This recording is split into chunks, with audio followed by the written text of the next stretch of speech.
And I have to say, when saw we the last time a situation in Europe where gigafactories were built? Not only EV battery factories, but also semiconductor factories. So specifically as an engineer, this is for me personally a very exciting time.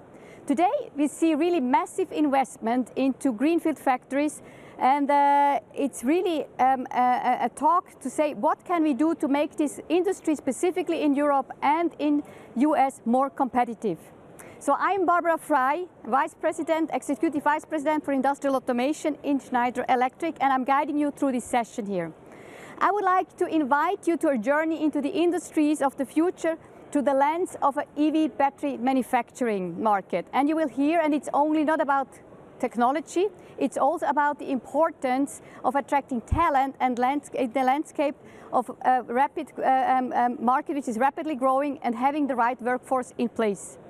And it's about competitiveness, as I just was mentioning before, and resilience, topics which are really relevant when we look in today's industrial landscape in Europe, but also in the US. And it's about the very bold statement that we will make and discuss. The more we build an EV battery ecosystem in Europe, the more sustainable and efficient the industry will be. Now, the global EV market has been really on a very fast trajectory. And here we see some relevant numbers displayed on the screen. So the more than 16.7 million EV cars were sold in 2023, representing about 20% of the total car sales. This forecast is to be grow beyond 70 million in 2040. So that means 7 times more EV cars coming to the market. The governments are playing here a vital part in the transition towards greener future. For example, Europe and the US have deadlines for the sales of hybrid and thermal cars by 2030, encouraging the adoption of EV cars, which are really nice to drive, and green transportation. And 2023 also influenced the initiatives for EVs, such as the European Battery Passport and the Inflation Reduction Act. Now, we talk about 5.5 terawatt hours by 2025 of production capacity. And till 2020, the manufacturing was around 66 kilowatt hours, so there is a big jump to be done. Maybe as a comparison, 5.5 terawatt hours sounds a lot. When you look at the yearly consumption of Bitcoins, it's 150 terawatt hours. So it might sound big, but it's a sustainable number here. Now, what are the trends to be understood in this market? First of all, it's really environmental awareness. The reason why we go for EV is to avoid carbon footprint. So therefore, the EV battery is heavily dependent on the supply of raw materials like lithium ion, cobalt, and how the way these materials are extracted. Extracting these raw materials sustainably requires a deep understanding of the whole supply chain in the battery manufacturing. So that's really a key differentiator. Last, it's an energy-intensive industry. So the access to renewables and energy efficiency makes a difference on the competitiveness for the battery manufacturer. And of course, then the quality which is connected to it. Therefore, technology is key. And it is already existing today to achieve efficiency improvements and also the data transparency which is required to have the traceability and the right quality and yield in the production process. And then here, last but not least, I was mentioning the government incentives like the IRA in the US. Also Germany has now woken up and they have just started to do that. There was the groundbreaking of a new factory in Germany last week from a Swedish manufacturer. So a lot of momentum ongoing in the world. However, when we take a quick look, 2023, the top 10 players in the world, it's still dominated by Chinese, Korean, and Japanese players. So there is a lot to catch up for European and US producers to make it up to this 10 top list. Of course, it's a lot driven by the Chinese market, which grew the most last year, but there is plans to have more production in Europe and in the US in the next 10 years to be built up. And therefore, companies like ACC are now investing tremendously here in Europe, and I'm really proud and happy to welcome Jan Vincent, the CEO of ACC, here on stage to talk with us about the EV battery manufacturing challenges that we see in Europe. A warm applause for Jan, please. Thank you very much. Thank you. So please talk about what is ACC as a company. Well, a few words on ACC, which is a European company which was created 3 years ago, a bit more than 3 years ago, with an objective which is to build a European champion for engineering and manufacturing batteries, acknowledging the fact that, as you mentioned, all the batteries for time being are supplied by Asian players. So we have 3 shareholders, SAF Total, Stellantis and Mercedes. We've built an R&D center in Bordeaux. We have a pilot plant up and running since beginning of 2022 in Nersac, close to Angoulême. And finally, we've started to ramp up our first gigafactory, which is based in north of France. And we've delivered our first customer, Stellantis, the first batteries to be assembled on serial cars. And later on, we will grow this capacity in north of France. We'll build an additional gigafactory in Germany, and finally one in Italy. At least that's the current roadmap. How many employees do you have? So far, we have slightly more than 1,500. So we were 20 in August 2020. So we're growing pretty quickly. Pretty steep, yeah. So it's really a whole new industry conquering Europe. Yeah. What were even though you are a startup, or a highly financed startup, so to say, what were the challenges you were facing in these startup phases? Well, actually, there are many challenges. The first one is the fact that it's a highly capital-intensive industry. The capacity we've built in north of France, 850 million euro, and we're going to build 9 of them. The second one is that it's still an industry which is not mature. The product is evolving very quickly. The processes are evolving very quickly, and therefore we need to be cautious not to invest in technologies which will be obsolete in few years. Market is as well a major challenge. We know that the e-mobility will be a reality in the future. But we can say that the steep of this trend is a bit slowing down. And finally, the fact that it's an industry which doesn't exist in Europe, so we have to create everything. So when you talk to people which are building gigafactories, usually permitting, the connection with the government is usually an issue. So how did you cope with it in your concrete case? Well, fortunately, we are supported by the public authorities, so French, German, which are heavily subsidizing our company. We've got slightly less than 1.3 billion euro in subsidies. We are discussing, and we are in the final discussion with Italian government. That's one. The second one is that we've chosen to invest in brownfield plants for different set of reasons. The first one is So it was an existing plant already there. And what existing plant of Stellantis producing engines, so deemed to decrease over time. And hence we are bringing a solution to this decrease of activity. So the end of the classical engine. We're not cutting trees. We're not getting rid of agricultural lands. So that's the reason why we have chosen brownfield plants. What were the kind of learnings you were able to replicate from one factory to the next one? Well, actually, we're learning a lot. We're learning a lot since, as I've explained, this industry didn't exist in Europe, and it's still a small industry in Europe. Fortunately, we had decided to invest in a pilot plant, which is in Nersac, was a 130 million euro investment. And in this pilot plant, we have all the pieces of equipment, scale 1, that we are later on utilizing in our gigafactories. And this plant, we are running it since beginning of 2022, and we've learned a lot. We've learned a lot on the machines, how to tune them, how to maintain them, how to improve their capabilities. So that's the way we are learning. So when I go today in China into a metals company, which has been built 30, 40 years ago, it's full of German equipment. Now, if I come into a battery manufacturing site in Europe, it's full of Chinese equipment and Korean and a bit Japanese. So how do you cope with this ecosystem and what is your way forward? Well, that's unfortunately the reality. China has turned to EV 15, 20 years ago, and therefore has developed a full ecosystem with raw material producers, with equipment producers, and as a matter of fact, all the equipments, all the modern equipment, state of the art, are produced either in China, mostly in China, or in Korea.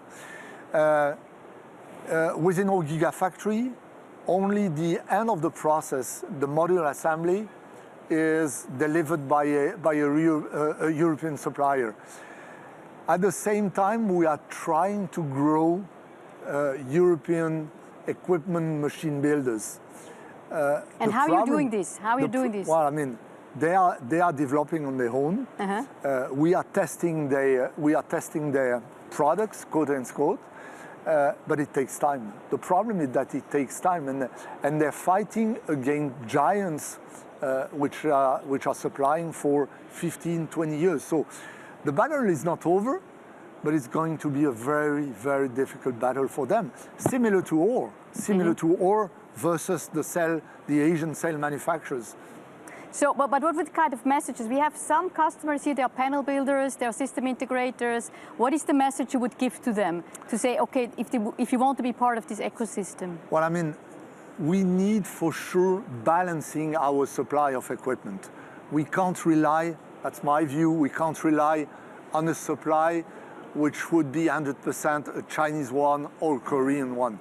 We need absolutely to build a European base.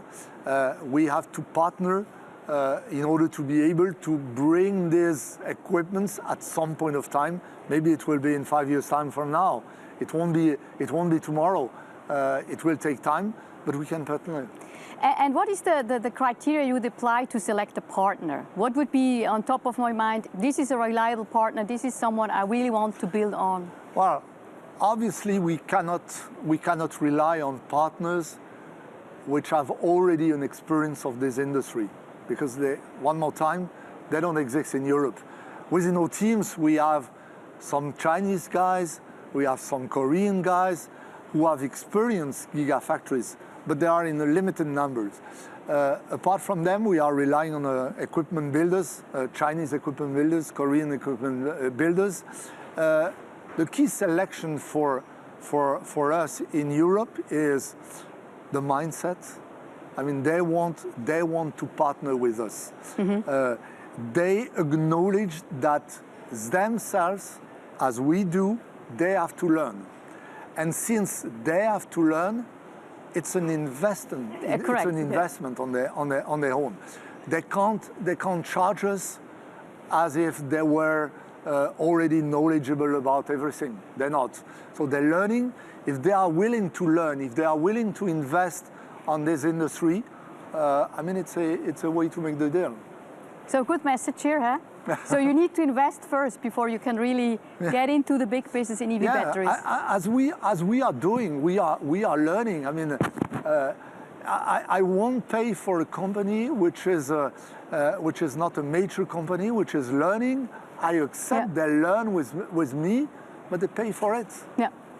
Now you said you were in 20 employees. Now you are 1,200. 1,500. 1,500 employees. So getting the right skills on board is certainly something you had to learn, so to say. How did this go? What kind of measures have you put in place? Well, I mean, it's something we've significantly improved over time. We've started to recruit in our R&D center. So nowadays we have roughly 800 people. Among the 800 engineers and technicians. And among those 800 people, I mean, let's say 20, 30, maybe 40 were knowledgeable about the battery product, because they had previously worked for one of our shareholders, which is Saft, which is highly knowledgeable about batteries. So we've defined regular meetings, them explaining to the new recruits what is a battery, which are the key specifications, how do we manufacture such a battery. And then we moved, let's say 2 years ago, into recruiting people for our plants. Both the pilot plant and the gigafactory in north of France. It's different with them. It's closer to, let's say, classical industry. So the knowledge which is needed for being able to manufacture is more limited. So we are gathering them very often, or often, let's say, in order to make them aware of what has to be done. So you are not the only EV battery manufacturer in Europe. Is there now a kind of competition for talents? Do you see retention issues? How is it the situation? Well, I mean, not for time being. It might happen. It will create for sure a mess, because anytime there is competition for talent across the same players, if we are picking one of them, it will create a mess for sure. Basically what we are trying to do is, as soon as we recruit somebody, we try to retain him or her because of the quality at work, because of the project. We are putting a strong emphasis on the nature of our project. Our project is a project for cleaning the planet. To some extent, it's not. It does contribute to the e-mobility, to the clean mobility. It's a project for reindustrializing lands which have been, which are no more industrialized. It's a project for regaining some sovereignty in Europe. So we are trying to retain people on that basis, on the values of the projects, on the fact that we are a great place to work. So now I have to ask you this question, because diversity is for me really important. Yeah. I know you are certainly diverse regarding nationalities, but how is it with gender? Is this something you put an emphasis on it, or what you say it's... Obviously we still have to improve. We have roughly 44 nationalities, 25% women, so we're far from 50%. We are putting the focus on the managers rather than on the whole population of our company. So we have a lot to do to increase the share of women among the managers. But you would be an attractive industry for women, per se. I guess so. So, we were saying in the beginning, in my intro, hey, the more we build an ecosystem in Europe, the more sustainable it becomes. And this was a strong sentence when we did the preparation for this talk here from your side. Yeah. So can you elaborate a bit more on this one? Yeah, clearly this industry does rely on the raw materials, the transformation of those raw materials, the equipment, the cell manufacturers. For time being, cell manufacturers, we're starting to build it in Europe. Raw materials, they are produced almost 100% outside of Europe.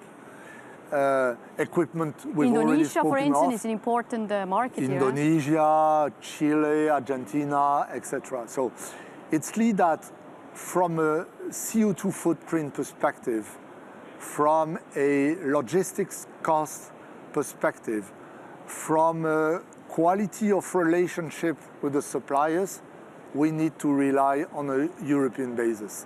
So the more we can attract suppliers to invest in Europe, the better off we are. Clearly. But the reality today is you are... Well, it is changing. Maybe you've heard of a project between a Chinese company, XTC, and Orano, which will perform recycling, but as well production of what we're naming CAM, cathode active material, precursors, in north of France, in Dunkerque. Our supplier, Umicore, for cathode active material, has built a plant in Poland. There is a lithium mine in center of France. So there are numerous projects which are going in the right direction. Nevertheless, this lithium mine in France will not be able to provide you at the same price like the one in Chile or in China. So it's not sure. Not sure. It might be that thanks to the innovation investments they're going to bring, it might be competitive versus a material which has been indeed extracted in a low-cost country, but then shipped, which has a cost. Okay, so you're confident with this ecosystem it will come? I mean, we need to. I mean, it's clear that the e-mobility is CO2 neutral. Correct, that's the purpose of it, yeah. We can't spoil this neutrality by a production from mines till our activity, which will be heavily CO2 emitting. So we have to build a zero CO2 ecosystem for this activity. Agree. And that's a big opportunity specifically for many manufacturing, let's say, companies here in Europe, because you're the supplier of the supplier to the supplier coming into your factory. Oh, exactly. So, but because we still have a little bit of time, and then I'm an engineer. Okay. What do you see? Nobody is perfect. What do you see as the future technology in battery? Today, everyone goes for lithium batteries. Lithium-ion, yeah. Correct. There is solid state as a discussion. How do you look at this one? Well, I would say that I would contemplate two different trends. On one hand, we need bringing higher energy density to increase the range of the vehicles. The drawback of this increase of energy density is that it's costly. Yeah. It's costly. So we will have the opposite trend, which is bringing lower cost chemistry with lower range of the cars. So we're speaking of lithium iron phosphate. We'll see more and more in the future of this chemistry. And finally, to come back on solid state, our view is that we'll likely have some solid state batteries in 2030, most likely for niche markets. Mm-hmm. Because for time being, it does allow you to increase the energy density, but at the same time, from a price perspective, it is nowhere. So niche market would mean luxury cars, luxury cars, this kind of things. Yeah. So one last question. In the beginning, I was mentioning access to renewables and to good costs is key, and energy efficiency as well. Yeah. So what is your experience here? Well, I mean, it's a key cost driver. I mean, energy cost is as important for us as labor cost, even more important.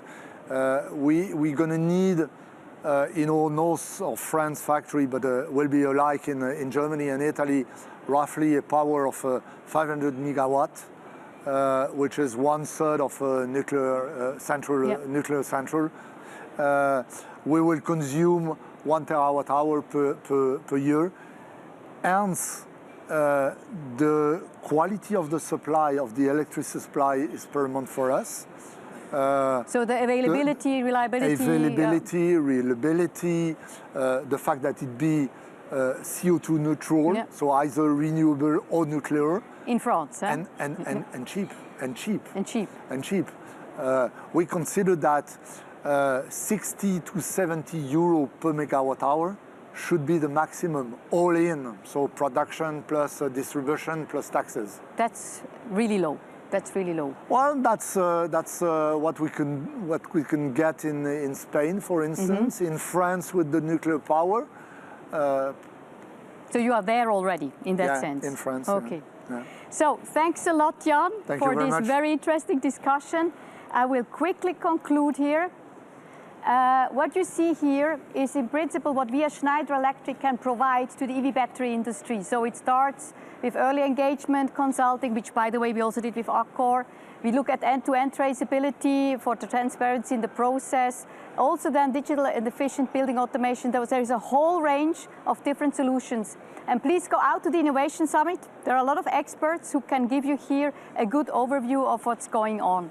And with this, Jan, thanks a lot for being here. Thank you very much. A warm applause for Jan.